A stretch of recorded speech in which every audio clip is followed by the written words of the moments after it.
What the fuck was that?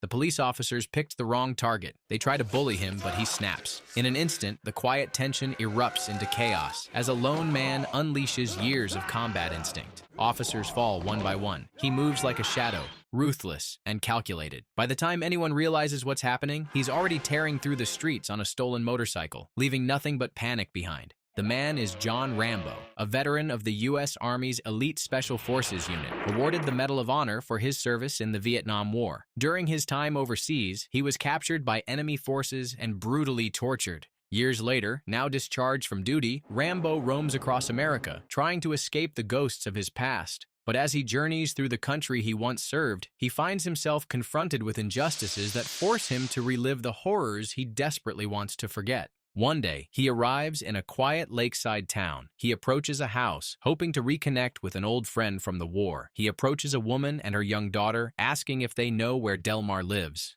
Excuse me, can you tell me this, where Delmar Barry lives? The woman, cold and distant, replies that Delmar doesn't live there. She then tells her daughter to go inside. Rambo tells the woman that Delmar was his friend and had written this address in his diary. She recognizes Delmar's handwriting, and Rambo even shows her a photo of the two of them together. You can see that's Delmar's writing. I'm sure I had a hard time finding this place. The woman then informs him that Delmar passed away last summer from cancer. She believed Delmar got cancer because of the orange chemical they used in Vietnam, which had toxic effects on the human body. Devastated by the news, Rambo leaves behind a photo of himself and Delmar with the woman. Then, without a word, he walks away. Will is the sheriff of a small town called Hope, Washington, and he appears to have a good relationship with the locals. Morning, Amy. How you doing, girls? Great, thanks. All right this morning? As he drives through town, he spots Rambo walking along the road. He stops and asks if Rambo is visiting someone. When Rambo says no, Will warns him that his appearance could get him into trouble quickly. When Rambo tells him that he's heading north, Will offers to give him a ride, Jump in.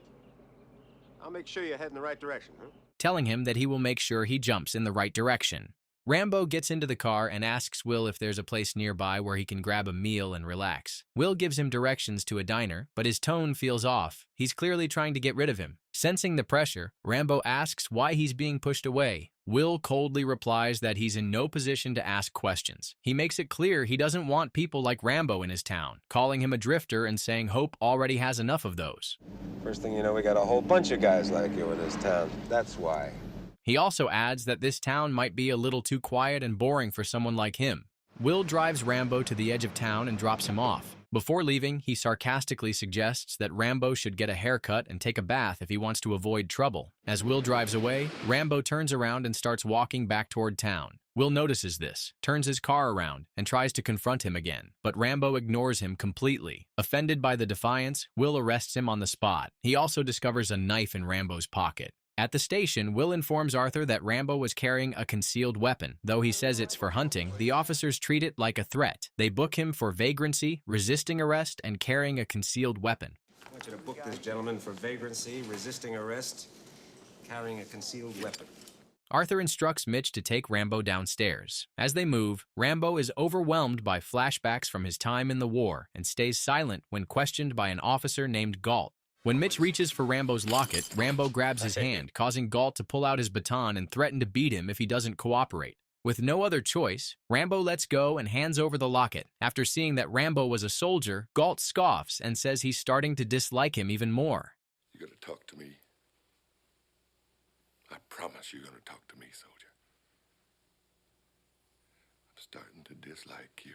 When Rambo refuses to do the paperwork, Will warns him that he'll be fined $250 for noncompliance. He also mocks Rambo's appearance and tells the officers to get him cleaned up. Later, when Rambo removes his shirt, Mitch is stunned by the battle scars covering his chest. Galt orders Rambo to raise his hands over his head, then strikes him with his baton before instructing the others to clean him up. As they get ready to shave him, Mitch pulls out a straight razor and holds it close to Rambo's face. He starts getting flashbacks from his time in Vietnam when a Vietnamese soldier was cutting his chest. At that moment, something inside Rambo snaps. In a sudden outburst, Rambo fights back, using his combat training to swiftly and precisely take down the officers. He overpowers anyone who tries to restrain him, making his way up to the first floor and taking out more officers along the way. Outside, he spots a man on a motorcycle, knocks him off, and speeds away on the bike. Will and his men rush out. Galt is furious and wants to shoot Rambo, but Will stops him, not wanting any civilians to get hurt in the crossfire. He tells Galt that he'll handle the pursuit himself. Come on, shoot, there's people down there. All right, get help. I'll go after him. Rambo charges into the street, shouting for people to move aside. It's clear he's on the edge, completely unraveling. As Rambo makes his escape, Will follows close behind in his car. Rambo heads for the mountains, but Will refuses to let him out of his sight. They race through winding roads until Will's car crashes off an embankment. Will radios for backup. He knows he's not dealing with an ordinary criminal. He's dealing with a soldier trained for survival, and the hunt is just beginning. When he gets into an accident, he decides to follow Rambo on foot. Rambo ditches the bike and flees into the mountains. Will chases, but eventually gives up. Freezing in the cold, Rambo stumbles on an abandoned construction site. He grabs a rope and cloth, fashioning a makeshift cloak. Mitch and Lester arrive at the crash site, and Will tells them to arrange a full-scale search, including dogs and choppers. Will is positive that they'll find Rambo. He's up there, beyond the draw. Rambo continues his climb, heading deeper into the mountains and scaling to the very top. Meanwhile, the search party is already underway. Mitch appears noticeably worried. He saw firsthand how Rambo overpowered all three of them in the basement, and now he's clearly afraid of what Rambo might do next. Soon enough, Rambo reaches a dead end where he can't move further. He sees the search party coming for him and decides to climb down the mountain. Just then, Galt arrives in a chopper. He quickly spots Rambo and prepares to shoot Rambo. Despite being told to capture Rambo alive, Galt opens fire. He angrily yells at the pilot to keep the chopper steady, threatening to shoot him if he doesn't. Meanwhile, Rambo jumps off a cliff, crashing through pine branches before hitting the ground hard and injuring his arm. Galt doesn't back off. As the helicopter descends, he manages to spot Rambo below. He keeps shooting, but Rambo takes cover behind a tree. With a well-timed throw, Rambo hurls a rock at the helicopter, throwing it off balance. The pilot swerves, and Galt falls to his death. Rambo grabs Galt's rifle and jacket before escaping. The search party discovers Galt's dead body down on the rocks. Somewhere deeper in the woods, Rambo uses the survival kit and his knife to stitch his injured arm. Rambo briefly steps out with his hands up, trying to surrender. He insists that Galt's death wasn't his fault and that he doesn't want anyone else to get hurt. He keeps repeating that he didn't do anything wrong, but Will refuses to listen. He and his men open fire, forcing Rambo to flee back into the wilderness. Will assumes Rambo must be wounded from the gunfire and insists they move quickly to arrest him. Think we hit him. All right, let's get down there.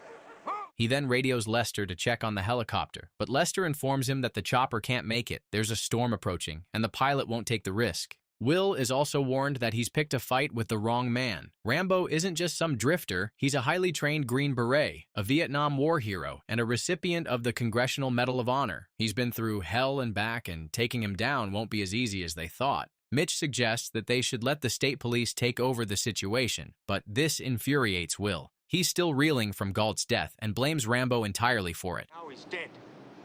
He's dead because of that psycho out there. Now you listen, boy, and you listen to me good. I'm gonna get that son of a bitch. Fueled by anger and pride, Will snaps at Mitch, warning him that he'll go after Rambo with or without his help, and if Mitch tries to back out, he'll deal with him personally. As the team pushes ahead, tensions flare and Mitch and Ward get into a scuffle. Will quickly steps in, pulling them apart and snapping that their fight is with Rambo, not with each other. As the storm intensifies, the tracking dogs catch Rambo's scent.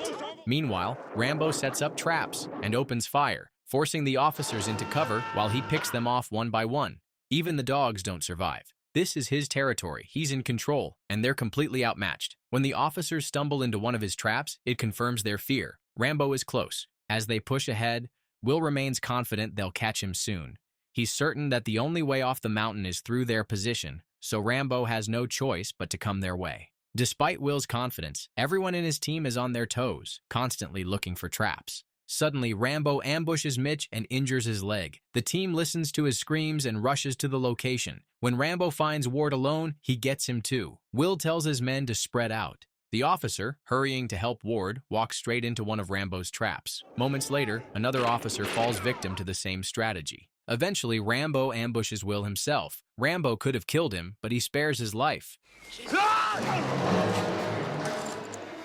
He tells Will that he might be the law in town, but outside it's him. He warns Will not to follow him before leaving. Several police cars and ambulances arrive at the scene to handle the aftermath. Officer Dave tells Will to head home, assuring him that he'll take care of the situation. You look like you're ready to kill over, Will. Why don't you go home? But Will is furious and refuses to back down. Lester tells Will that Mitch admitted Galt and the others were a bit rough with Rambo, but Will brushes it off, insisting it doesn't change a thing. Soon after, Colonel Sam arrives, introducing himself as the man who recruited and trained Rambo. I've come to get my boy. Your boy? I recruited him. I trained him. Will, clearly frustrated, questions why a colonel would come all the way into the mountains just for one man. He states that Rambo is now a civilian and therefore his responsibility. Colonel Sam clarifies that he didn't come to save Rambo from them, he came to save them from Rambo. Sam can't comprehend how Rambo spared them all. He says they're lucky to still be alive. Sam breaks down exactly why Rambo is so dangerous and warns them to tread carefully, but Will still doesn't seem to get it. Meanwhile, Rambo takes down a large wild boar for food. He finds shelter in a remote camp and surrounds the area with traps for protection. Will asks Sam what he expects them to do now.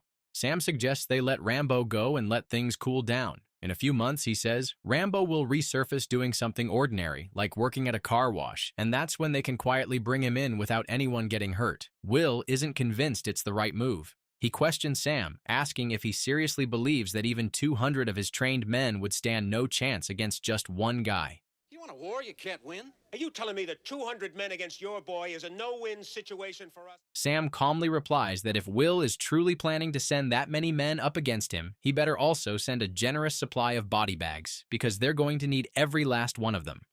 That night, Rambo quietly roasts the wild boar he took down earlier. Meanwhile, the police attempt to reach him over the radio, but he completely ignores their calls. Will, frustrated and out of options, turns to Sam and urges him to try, believing Sam is the only person Rambo might actually listen to. While Rambo is resting, he suddenly hears Sam's familiar voice crackling through the radio. For the first time, he responds. Sam calmly assures him that he'll get him out of this whole mess safely. Rambo, his voice heavy with frustration, explains how it was Will who started the whole thing, that he wasn't looking for trouble, just something to eat. After that, Rambo stops talking. In just a few seconds, Will and his men had already zeroed in on Rambo's location. With grim determination, Will declares that he's done waiting, and from this point on, he's going to handle Rambo his own way, on his own terms. The next morning, dozens of soldiers sweep across the mountain in search of Rambo. But Rambo has already moved on from his previous hiding spot. Along the way, he encounters a young boy, just a hunter's son, and chooses to let him go. The scared child runs back to his father and tells him everything.